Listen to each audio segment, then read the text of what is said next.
Сәлеметсіздер ме балалар? Бүгін біз 8 сынып геометриясының бірінші тақырыбы көп бұрыштарды қосу тақырыбын оқитын боламыз.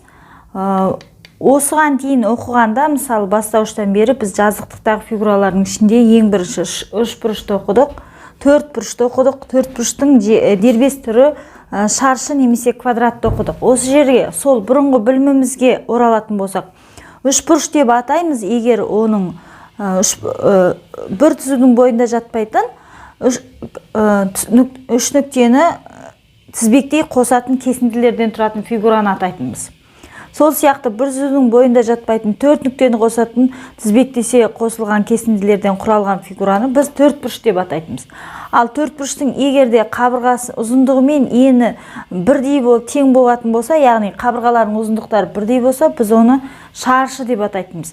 Осы жерде қарасақ, бізде осы сызықтар сынық сызықтар, яғни сынық сызықтардың тізбектей қосылу арқылы біз үш бұрышты, төрт бұрышты шаршыны құрап алып тұрмыз. Және білеміз, үш бұрыштың түрлері бар. Ол егер екі бүйірі тең болса, тең бүйірлі, қабырғалар тең болса, тең қабырғалы үш бұрыш. Және үш бұрыштың тағы бір түрі бар. Егер бір бұрышы 90 градус болса, ол тік бұрышты үш бұрыш деп атайтынбыз. Ол үш бұрыштың түрлері. Бәрібір сол үш сынық сызықтың қоршауынан құралған фигуралар болып тұр. Енді осы жерде осы фигураларды қалай атап тұрмыз? Бұрыштарының санына байланысты атап тұрмыз. Үш бұрышы болса, үш бұрыш деп, төрт бұрыш болса, төрт бұрышты фигура деп. Солай, шаршыда ол төрт бұрыш. Енді келесі мынандай болса, бұрыштарын ондай болса, біз бұрыштарының санына байланысты атайды екенбіз. Мұнда 5 бұрыш бар, онда осы фигурамыз 5 бұрышты көп бұрыш болады. Бұрыштарының саны 3-тен 3-ке тең немесе 3-тен артық болған фигуралардың бәрін біз көп бұрыштар деп атаймыз. Енді көп бұрыштарны осы жерден нені байқауға болады? Егерде үш төбелері ол бұрыштары, бұрыш деген сол екі іргелес жатқан қабырғалардың арасындағы бөлікті біз бұрыш деп атаймыз. Сонда бұрыштарының саны нешеу болса, оның қабырғаларында саны сонша екен. Міне, үш қабырғадан үш бұрыштан тұр. Төрт бұрыштан тұрады, төрт қабырғадан тұрады. Сол сияқты 5 бұрышы бар осы фигураның, 5 қабырғасы бар. Сонда бізде көп бұрышта бұрыштарының саны мен қабырғаларының саны тең болады екен. Ол бірінші байқайтын жағдай, ескеретін жағдай. Одан кейін тағы да не байқауға болады? Екінші жағдай, ол бізде осы кітапта бар дөңес көп бұрыштар деген ұғым. Не ол дөңес деген не, дөңес емес деген қандай болады, соған тоқталайық. Ол үшін біз осы тақтада бар сызылып тұрған көп бұрыштардың кез келген бір қабырғасын созып көрейік. Мысалы, міне, үш бұрыштың кез келген бір қабырғасын, мысалы, мына жағын созайын. Бір қабырғасын созындысы қызыл түспен әдейі бөлектеп создым. Сол кезде осы созындының үш бұрыш астыңғы бөлігінде қалды. Енді мына төрт бұрышты созып көрейін бір кез келген қабырғасын. Осы кез келген қабырға деген сөзге мән беру керек. Ол барлық қабырғасында да сол шарт орындалу керек. Мынаны создым, төрт бұрыш осы созындының үстіңгі бөлігінде қалып қойды. Енді шаршыны көрейік. Шаршыны да созсақ, созындысынан оң жақ бөлігінде қалды. Келесі мына тұрған 5 бұрышты созып көрейін. Яғни созындының бір жарты бөлігінде қалды негізгі фигурамыз. Сол сияқты осы тұрған фигурада бізде көп бұрыш болып табылады. Бұрыштарының санына байланысты, және ол да осы жаңа бағана айтқан анықтаманың бәрін қанағаттандырып тұр, сынық сызықтардан құралған, қоршауынан пайда болып тұр. Енді осы жерде қабырға қарасақ, міне 3 қабырға, 4-ші, 5-ші қабырғалар бар. Енді осы жерде осының мына қабырғасын созып көрсек. Міне, осы қабырғаның созындысынан созған едік, созындының фигурамыз екі жақ бөлігіне бөлініп қалды. Міне, астында да бар, үстінде де бар. Онда осы жерден мынау бөлінбейтін созындының бір жақ жартысында қалып кететін фигураларды біз дөңес көп бұрыштар деп атаймыз. Осындай созындының екі жағына бөлініп қалатын фигура болса, біз оны дөңес емес көпбұрыш деп атаймыз. Мысалы, жұлдызда дөңес емес. Жұлдыздың да кез келген қабырғасын созғанда жұлдыз екіге бөлініп қалады. Ол тең бөлінуі міндетті емес, әйтеуір екіге бөлініп жатыр. Сонда бұл жерде бұл бізде дөңес емес, қалғандары дөңес. Онда біз дөңес көпбұрыш дегенді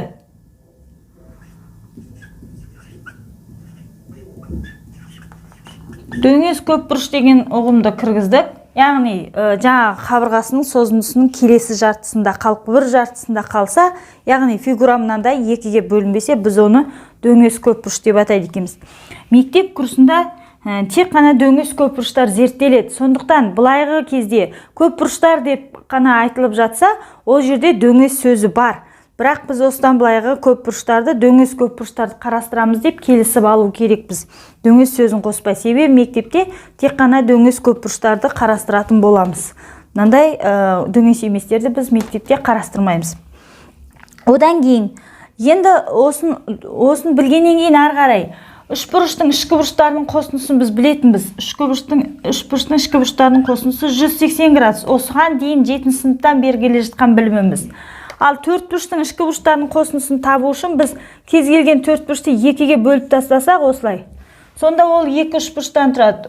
Бір үшбұрыштың ішкі бұрышы 180, онда екіншісі де 180, ал төртбұрыштікі 280-нің қосындысы, яғни 360 градустан тұратыны белгілі. Кез келген төртбұрышты осылай тауып алуға болады. Сол сияқты шаршыныкі да 360, ал бесбұрышты да үшбұрыштарға бөлу арқылы тауып алуға болады. Мысалға, мына бесбұрышты бұлай бөліп тастасақ, бір үшбұрыштан және бір төртбұрыштан тұр. Бір үшбұрыш бізде 180 градус, а төртбұрышымыз 360 градус. Қосындысы 540 градусты береді.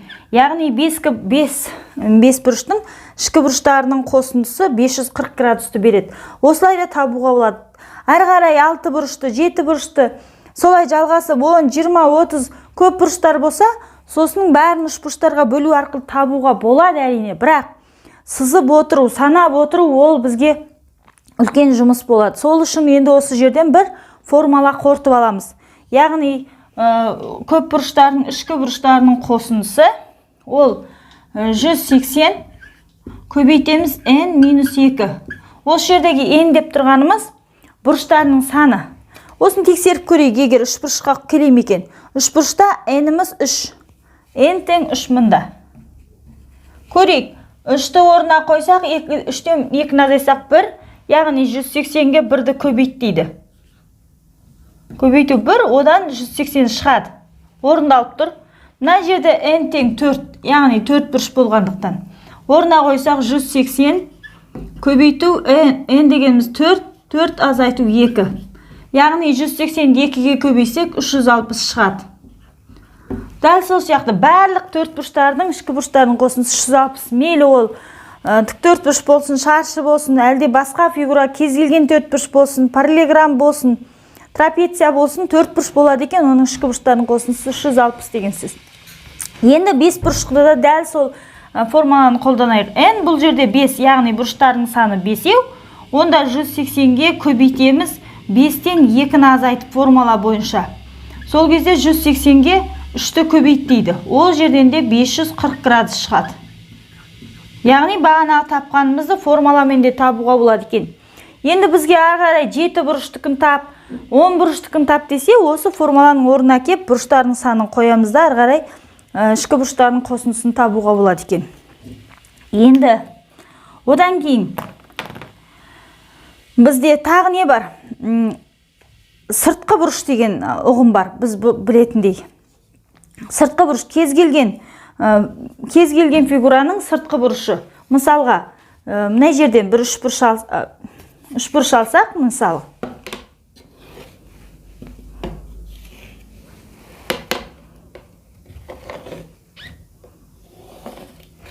Яғни үшбұрыштың кез келген бұрышына бір сыртқы бұрыш салуға болады. Мысалы, ол деген қабырғаның созындысынан шығады. Яғни осы жерде іргелес жатқан ішкі бұрыш пен сыртқы бұрыш бірін-бір 180 градусқа толықтырады. Осы екі жерде. Сол сияқты мынаны былай қарай созсақ, осы жердегі сыртқы бұрыш және мына жердегі ішкі бұрыш екеуі 180 градусты береді, қосындысы екеуінің.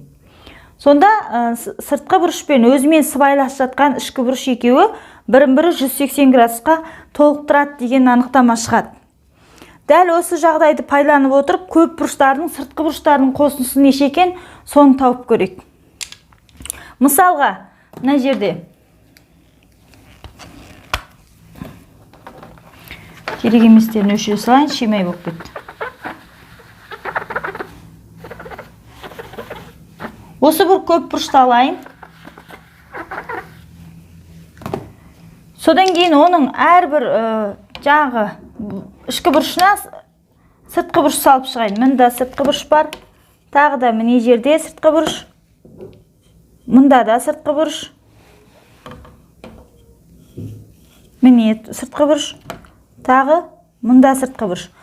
Сыртқы бұрыштарын салып шықтым. Енді жаңа айтып кеткендей сыртқы бұрыш пен ішкі бұрыш бірін-бірі 180 градусқа толықтыратын білеміз. Енді бұрыштар нешеу болса, сонша сыртқы бұрыш пайда болады. Бұрыштар 5 екен, онда 5 сыртқы бұрыш бар. Бұрыштардың саны n болса, n сыртқы бұрыш бар. Ондай болса осы жерден 180 көбейту n деген жаңағы сыртқы бұрыш пен ішкі бұрыштарының қосындысын береді. Міне жерде 180 болады. Тағы да 180, тағы да 180, тағы да 180. Неше бұрыш, сонша екеуінің қосындысын тауып алуға болады. Жалпы сыртқы бұрыш пен ішкі бұрыштарының қосындысы. Содан азайтып тастасақ, ішкі бұрыштарының қосындысын. Бұл бізде бағана формула айтқанбыз, ішкі бұрыштарын табу үшін біз 180 көбейту n азайту 2 болатын. Бұл тек қана ішіндегі бұрыштарының қосындысы.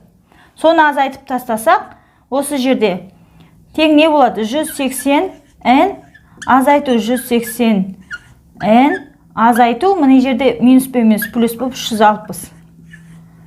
Тең градус бар мына жерде. 180 мен 180 кетеді, 360 градус қалады.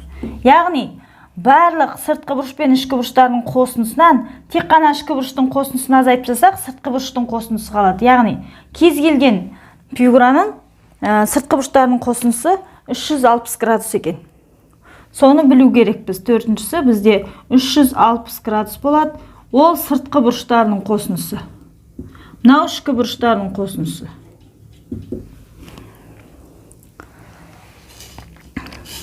Енді тағы да мынандай бар.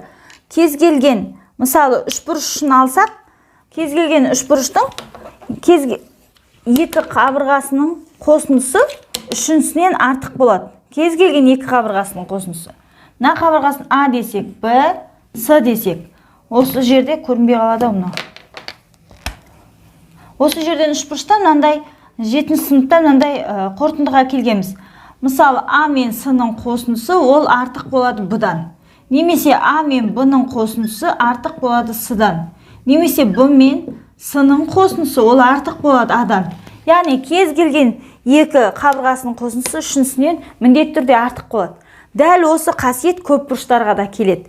Яғни бізде көп бұрышымыз 5 бұрышты болсын. Онда 5 бұрышты болады екен, 5 бұрышын біз 1, 2, 3, 4 деп белгілей берейік. Мысалға кез келген бір 5 бұрыш ала салайын.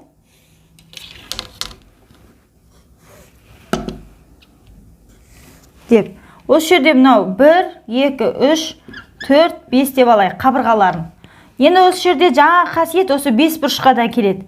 Кез келген қабырғасы, мысалы 5 қосу 2, 1 қосу 2, 3, оған 4. Яғни 4 қабырғасының қосындысы міндетті түрде 5-сінен артық болады. Немесе 2 қосу 3 қосу 4 қосу 5 бәрі артық болады бірінші қабырғадан. Бұл жерде тек номерледім, оның өлшемдерін беріп тұрғаным жоқ. Бұл жерде номер бұл. Бірінші, екінші деген номер. Ол 1 см, 5 см деген айтып тұрғаным жоқпын. Осылай кез келген бір қабырғасынан қалған қабырғаларының ұзындықтарының қосындысы артық болады. 4 бұрышта да солай. Көп бұрыштың кез келгенде осы қасиетті қанағаттандырады. Енді мысалға бүйтейік. Бір 5 бұрыш болсын. Оның қосындысы 1, мысалға 2, 10, 20,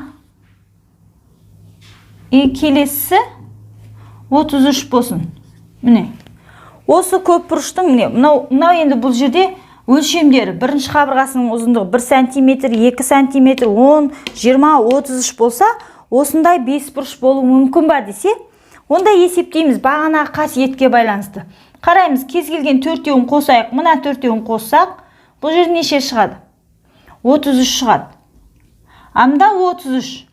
Бағана айтқанбыз, кез келген төртеуі 5-сінен артық болу керек қосыныз деп. Мұнда тең болып қалды.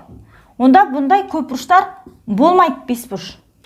Өйткені 33, қалған қабырғалардың қосынысы 33, олар түзу сызық болып бірінің үстіне бірі дәл беттесіп кетеді, ол жерден 5 бұрыш пайда болмайды.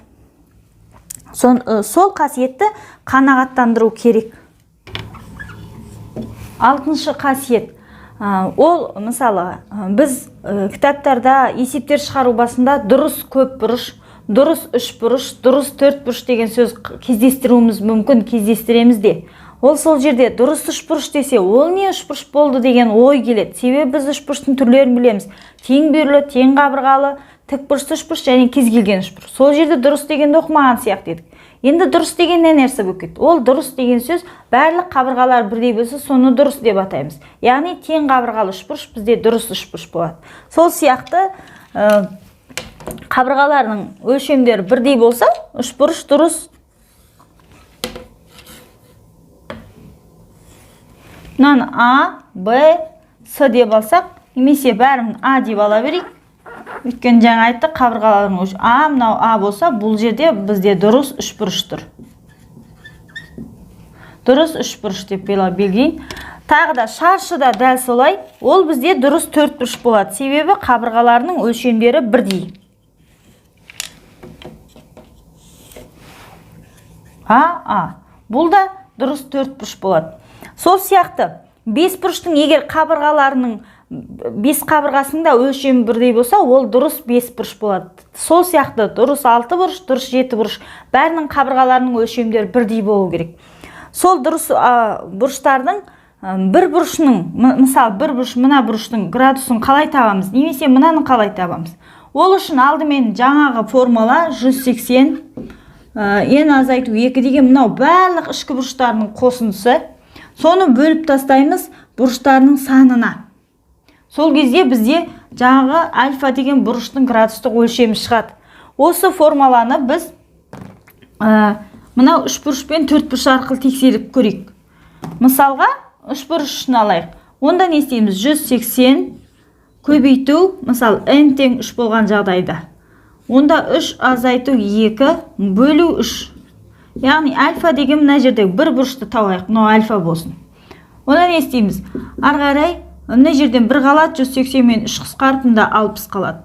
Яғни біреуі 60 градус. Шынында да тең қабырғалы 3 бұрыштың барлық бұрыштары бірдей болады 60 градустан. Сол сияқты 4 бұрышқа да тексеруге болады. Егер n тең 4 болғанда, онда дұрыс 4 бұрыштың градустық өлшемі бір қабырға, бір бұрышын неше болады? Ол 4 азайту 2 бөлу 4 болады.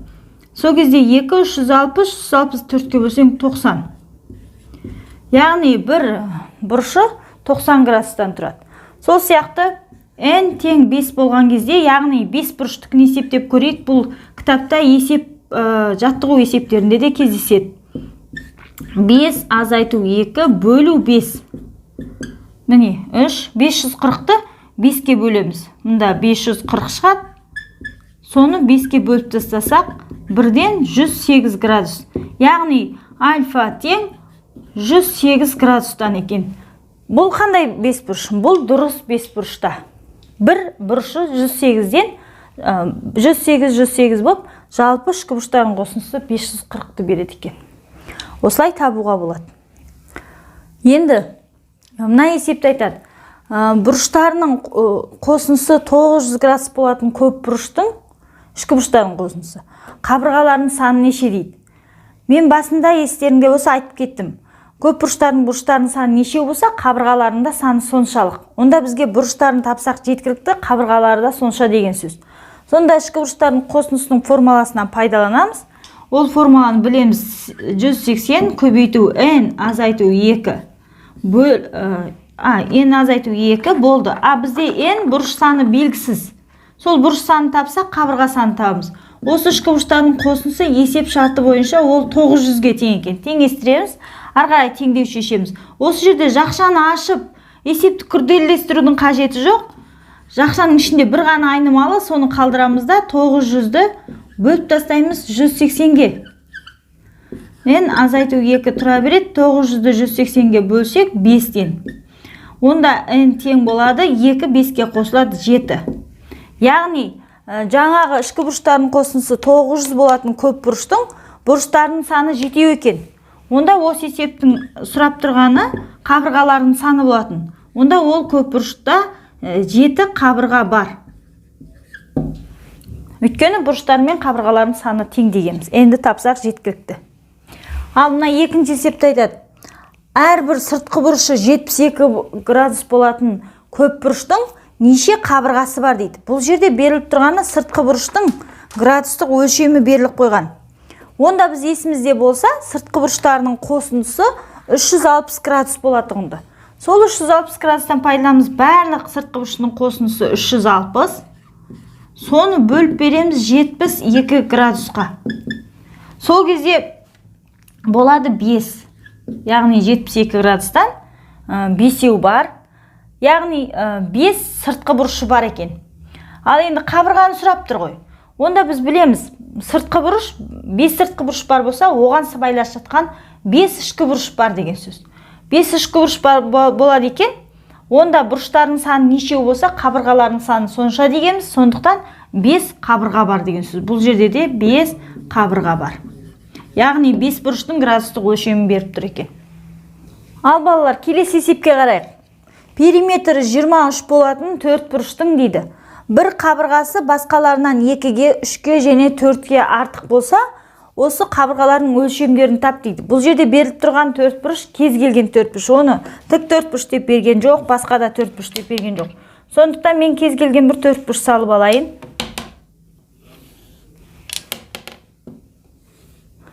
Енді осы жерде қайтып сөйлемге келеміз. Бір қабырғасы дейді, басқаларынан артық. Онда ол ең ұзын қабырғасы. Соны мен x деп алам, себебі ол белгісіз.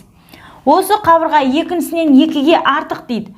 Онда мына екінші қабырғадан 2-ні азайтып тастаймын алғашқынан ұзындығынан. Себебі бұл осыдан 2-ге артық деген сөз, 2-ні азайтсақ екінші қабырға шығады деген сөз. Үшіншісі 3-ке артық десе, осы біріншісінен 3-ті азайтып тастаймын. Төртіншісі 4-ті азайтып тастаймын. Енді қайтадан есептің бердің басқа жағына келсек, периметрі 23 дейді. Біз білеміз, кез келген 4 бұрыш болсын, 3 бұрыш болсын, көп бұрыштардың барлығының периметрі ол қабырғаларының қосындысы, яғни ұзындықтарының қосындысын береді. Ондай болса, бірінші қабырға бізде x, қосу екінші қабырға x минус 2, оған қосам үшінші қабырға x минус 3, оған қосам төртінші қабырға x минус 4. Периметрі өз айтқан 23 деп. Онда осы барлығының қосындысы 23-ке тең болады деген сөз. Осы жерден есептейміз, x-тер нешеу? 4x бар осы жерде. Сандары мына жерде минус 5, минус 9, ары қарай көшет, минус 9 азайтсақ тең 16 қалады. Дұрыс азайттым ба? 9 азайтқанда?